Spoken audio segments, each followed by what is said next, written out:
इस समय दिल्ली में, आसपास के क्षेत्र में खूब हल्ला हो रहा है, प्रदूषण प्रदूषण प्रदूषण। और वास्तव में है भी। कहीं कहीं तो दशा ये है कि 500 तक की गिनती पहुंच रही है उसके।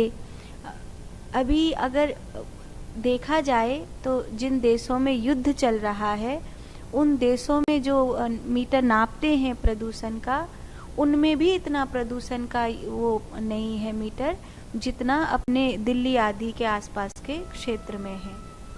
तो प्रदूषण तो 12 ही महीने हैं, लेकिन अभी हल्ला सिर्फ इसलिए मचता है क्योंकि एक तो इस समय पराली जलती है, दूसरा दीपावली आ रही होती है। और आप तो जानते हैं कि हिंदू धर्म पे अगर कुछ कुठाराघात करने के लिए मिले तो उसका मौका नहीं छोड़ना चाहिए। तो बच्चे बेचारे पटाखे नहीं जला सकें, खुशियां नहीं मना सकें, घर में लोग छतों पर दिए न जला सकें, उसके लिए इसी समय हल्ला मचाना बहुत ज़रूरी है। दीपावली के बाद धीरे धीरे हल्ला मचाना बंद कर दें। दूसरे दिन से ही जैसे प्रदूषण गया, अब कोई हल्ला नहीं मचेगा, सब ठीक हो जाएगा। तो ये दो कारण है कि इस समय बहुत हल्ला हो रहा है। अच्छा, अपना काम है सावधानी रखना, क्योंकि अभी कोरोना की जो भयावहता है वो गई नहीं है, कहीं ना कहीं उपद्रव जारी है। हालांकि प्रचार नहीं हो रहा है, लोगों को भय न हो जाए इसीलिए बातों को दबाया जा रहा है, लेकिन अगर देखा जाए तो इस समय हर तीसरा चौथा इंसान, किसी को खांसी है, बुखार है, मतलब किसी के फेफड़ों में दर्द हो रहा है, किसी को सांस लेने में तकलीफ हो रही है, ऐसी बहुत सारी चीज़ें हमें देखने के लिए मिल रही हैं जो ये बताती हैं कि कोरोना ने हम लोगों के शरीर को किस प्रकार से घेर लिया है और हम लोगों को किस तरह भीतर से तोड़ कर रखा है। इस समय हम लोगों को कुछ सावधानी बरतने की ज़रूरत है, और वो सावधानियां हम अगर बरतेंगे तो निश्चित रूप से हो सकता है कि हम बीमारी से बच भी पाएं और अपनों को बचा भी पाएं। और रही प्रदूषण की बात, तो इस प्रदूषण से बचने के लिए भी कुछ चीज़ों को हम अपने निजी जीवन में अपना सकते हैं। 9 की गिनती बड़ी प्यारी है, पूर्णांक है, इसीलिए मैं आपको 9 बातें बताती हूँ जिनसे आप अपने इस भयावह दौर से अपने आप को निकालने में थोड़ा सा सक्षम बना सकते हैं। सबसे पहली बात, जब आप घर से बाहर निकलें, बाजार में जाएं, कहीं भीड़ भाड़ में जाते हैं, कोशिश करो मास्क का उपयोग करो। अभी तो मास्क लगभग ज़रूरी ही हो गया है। अगर आप भीड़ भाड़ में हैं, बाज़ार में हैं, कहीं यात्रा कर रहे हैं, तो इसमें कोई शर्म वाली बात नहीं है। आपको मास्क का उपयोग करना चाहिए ताकि आप कहीं न कहीं उस प्रदूषण वाली हवा से बच सकें। कई लोग हैं मास्क तो लगाते हैं पर जैसे थोड़ी पे लटका लिया। अब थोड़ी पे लटकाने से थोड़ी बेचारा कुछ करेगा, कोई ऐसे उसमें कोई औषधि थोड़ी लगी है कि आप थोड़ी पे उसको लटका लेंगे तो कुछ करेगा।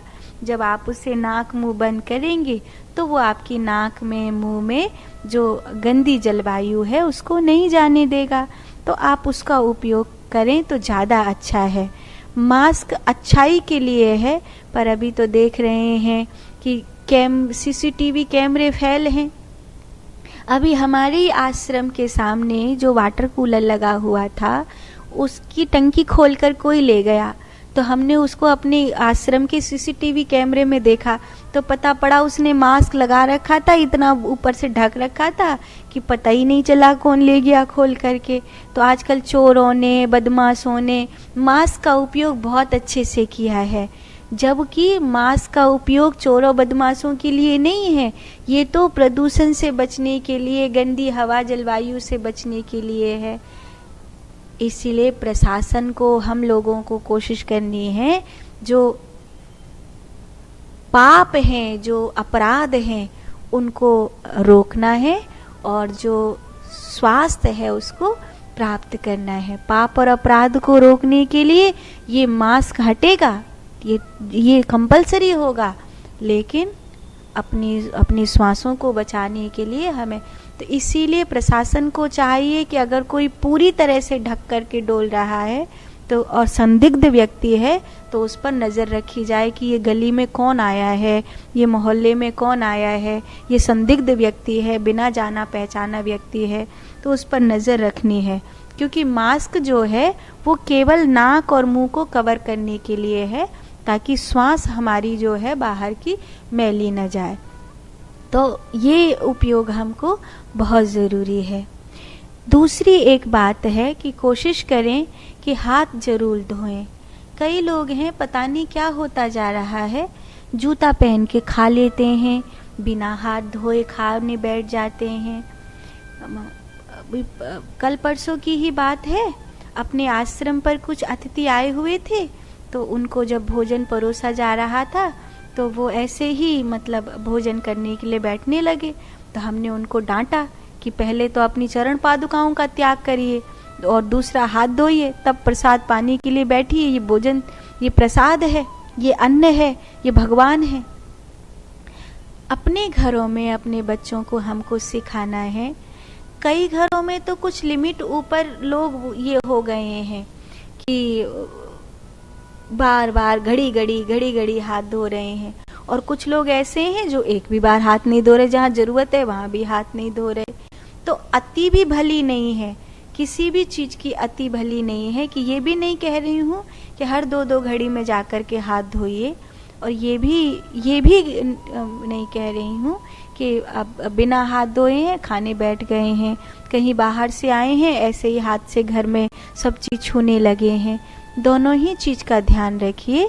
ना तो घड़ी घड़ी हाथ धोने की ज़रूरत है, और जब आप ज़रूरी है घर बाहर से आए हैं और घर की सभी चीज़ों को छूना है तो आप हाथ धो लीजिए। भोजन करना है तो हाथ धो लीजिए।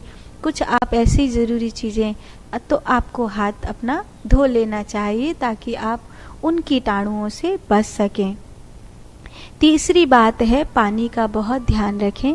पानी स्वच्छ ही रहे, भले आरओ का पानी है, स्वच्छ साफ पानी है, लेकिन उसका अगर कोशिश करें तो उसमें भी जैसे भगोने में पानी उबाल करके रख लिया, उसमें दो लौंग डाल लो, एक छोटा सा मुलैठी का टुकड़ा उबालते समय डाल लो, या तुलसी के अरख की डिब्बी आती है, तुलसी के अरख को 2 बूंद उसमें डाल लो, और फिर उस पानी को भर करके रख लो किसी जग में या बर्तन में, फिर उस पानी को पियो। वो बहुत स्वास्थ्यवर्धक रहेगा। वो निश्चित रूप से आपके जो फेफड़ों में जो कोरोना ने विकृति पैदा कर दी है, इसको नष्ट कर लेगा। तो पूरे घर का पानी अगर आप गैस पर या किसी पर एक बार में गर्म कर लेते हैं और फिर उसको बाद में वो ठंडा हो जाएगा, सहज हो जाएगा, फिर बाद में उसको सभी बच्चों को पीने के लिए देते हैं। उसी पानी को अपनी बोतल में भर कर रखते हैं, उसी को पीते हैं, तो ये स्वास्थ्यवर्धक रहेगा निश्चित रूप से।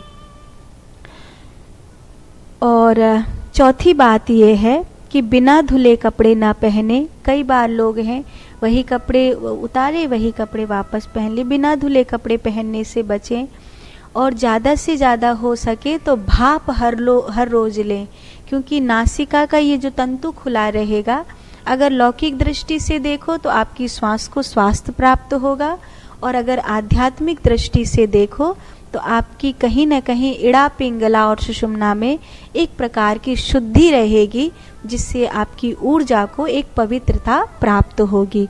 तो भाप का सिस्टम तो हर रोज बना लीजिए कि हर रोज भाप लेनी ही लेनी है।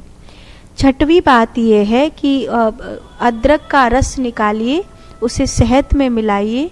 अदरक का रस निकालकर अगर उसे शहद में आप लेते हैं तो ये बहुत स्वास्थ्यवर्धक माना जाता है।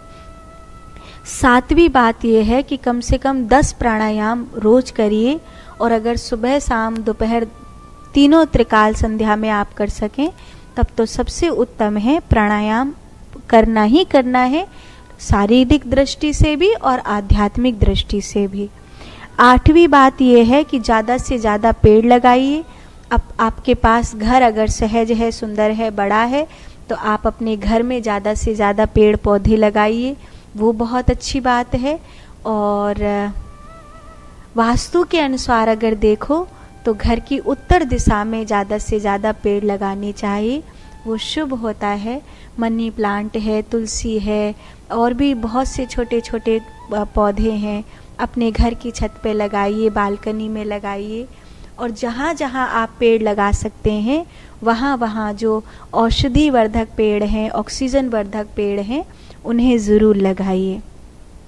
ज़्यादा से ज़्यादा अगर आप वृक्ष लगाते हैं तो आप प्रकृति की ही सेवा नहीं कर रहे हैं, आप आने वाली पीढ़ी के लिए नए जीवन की तैयारी कर रहे हैं। तो ये 8वीं महत्वपूर्ण बात है। और 9वीं बात है कि विटामिन का उपयोग अवश्य करिए। कई बार हम विटामिन का उपयोग नहीं करते हैं तो हमारे शरीर में जो कमियां आती हैं तो हम फलस्वरूप साधना नहीं कर पाते, भजन ध्यान नहीं कर पाते, क्योंकि शरीर ही साथ नहीं देगा। तो जिन जिन चीज़ों में सात्विक विटामिन्स हैं उनको ज़रूर लें। मांसाहार का बिल्कुल त्याग कर दें। जो भी अशुद्ध वस्तुएं हैं, जो भी नकारात्मक वस्तुएं हैं, उनका त्याग करें। शुद्ध सात्विक सतोगुणी आहार लेकर के अगर आप रहेंगे तो आपकी ऊर्जा नीचे की ओर जाने की बजाय ऊपर की ओर जाएगी। जितना आप नकारात्मक आहार लेते हैं आपकी ऊर्जा काम केंद्रों पर सक्रिय होती है। जितना आप सात्विक शुद्ध आहार लेते हैं, विटामिन से भरपूर आहार लेते हैं, आपकी ऊर्जा ब्रह्मरंध्र की ओर सक्रिय होती है। ये आपके ऊपर है कि आप देवत्व को धारण करना चाहते हैं या आप राक्षसी जीवन को धारण करना चाहते हैं। आपके हाथ में है, जीतना आपको ही पड़ेगा।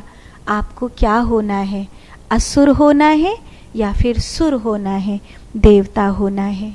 ये ध्यान रखिए, देवता होने की कीमत चुकानी पड़ती है और असुर होने के लिए कोई कीमत नहीं चुकानी पड़ती, वो सहज मिल जाता है। इसीलिए कोशिश करिए पाप की वृत्ति का त्याग करके, अशुद्धि का त्याग करके, रोगों का त्याग करके एक सतोगुणी पवित्र सात्विक मुस्कुराते हुए स्वस्थ जीवन को धारण करिए, ताकि आपकी साधना परमात्मा तक पहुंच सके। साधु।